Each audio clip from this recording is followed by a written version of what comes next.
White.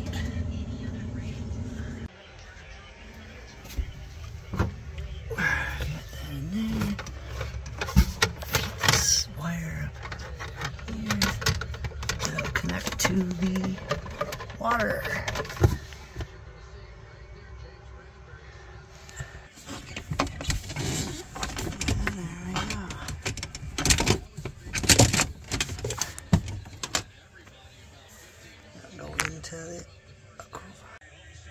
It comes with a 12-volt plug or a 120-volt converter plug, wall plug.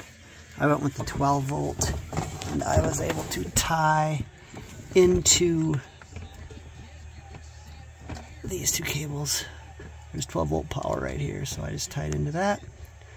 And I'll probably put a switch or an inline fuse in there at some point.